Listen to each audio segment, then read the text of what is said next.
جن کا نکاح شہناز سے۔ شہناز نام ایک لڑکی تھی، وہ بہت ہی بھولی بھالی لڑکی تھی، اپنے گھر کی پیاری، جسے اس کے ابو اور امی جان نے بڑے ناز سے پالا تھا۔ وہ اپنے گھر کی اکیلی سنتان تھی، اس کی ہر فرمائش اس کے ابو اور امی پورا کیا کرتے تھے۔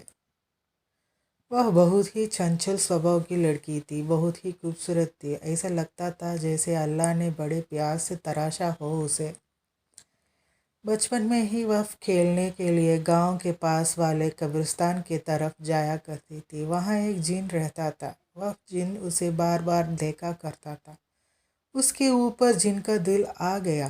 اس دن اس جن نے شہناز کا پورا جیون دیکھ لیا کہ آگے اس کی کیا استھتی رہے گی۔ جن کو وہ شہناز بہت ہی پسند آئی اور وہ جن شہناز کے اوپر انگ پر سوار ہو گیا اور ہمیشہ شہناز کے ساتھ ہی رہا کرتا تھا۔ ایک دن شہناز ایک باغیچے میں کھیلنے کے لیے گئی۔ وہاں املی کے لیے کئی لڑکیوں کے ساتھ چلی گئی اور املی بن کر ساری لڑکیاں واپس آ گئی اور شہناز ادھر ہی رہ گئی۔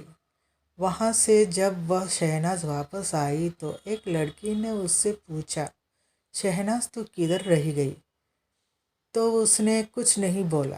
شہناز اس لڑکی کو جس نے پوچھا تھا اسے گھور رہی تھی۔ اس کے گھورنے سے سبھی ڈر سے گئے کہ یہ شہناز کو کیا ہو گیا۔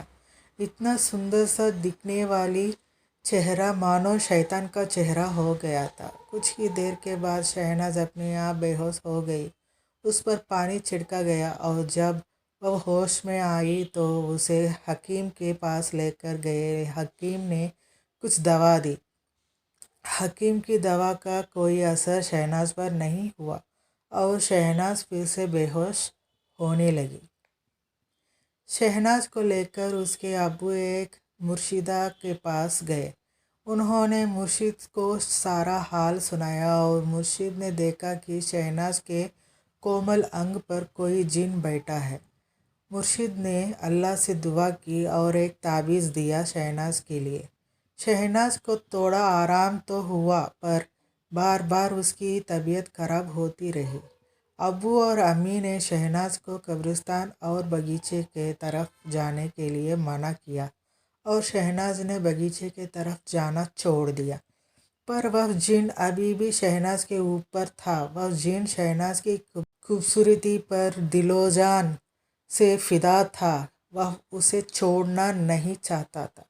کافی سمے بیت گیا۔ شہناز کی عمر نکاح کی ہو گئی۔ ابو نے شہناز کے لیے کافی مشکلوں کے بعد ایک اچھا رشتہ دیکھا اور نکاح کا فیصلہ دیا۔ نکاح کے سمے شہناز سے پوچھا گیا، نکاح قبول ہے؟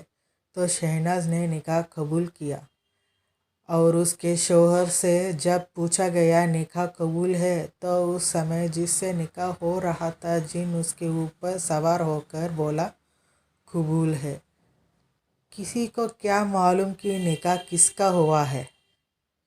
شہناز اپنے شوہر کے گھر گئی، اس کا سواگت ہوا اور جب وہ اپنی سہاگرات کی رات میں اپنے بستر پر تھی تو اس کا شوہر آیا تو اس نے اسے لاتیں مار کر بھگا دی۔ شوہر نے سوچا پہلی بار ہے اسی لیے شہناز شرما رہی ہے اور مجھ سے دور رہنا چاہتی ہے۔ وہ کچھ دور جا کر دوسری جگہ سو گیا۔ اب کیا تھا، جن شہناز کے ساتھ سہاگرات منا رہا تھا، شوہر بیچارہ دوسری جگہ نیند میں سو رہا تھا۔ شہناز کے اوپر جن نے ہی سوار ہو کر شہناز کے ذریعے اس کے شوہر کو لات مار کے بھگایا تھا۔ بیچارے شوہر کو کیا پتہ۔ ایسا کئی بار ہوا۔ بیچارہ شوہر لاچار تھا، وہ اپنی لاچاری کسی کو بھی نہیں بتا پا رہا تھا۔ ایک دن شوہر شوچ کے لیے گیا اور شوچالیہ میں کافی دیر ہو گئی تھی تو گھر والوں کو کچھ سمجھ نہیں آیا تو انہوں نے شوچالیہ کا دروازہ توڑا تو شہناز اندر بے ہوش ملی۔ اس نے شوچ بھی نہیں کیا تھا، اصل میں وہاں جن اس کے ساتھ سنبندھ بنا رہا تھا۔ ایسا کئی بار ہوا تو انہوں نے ایک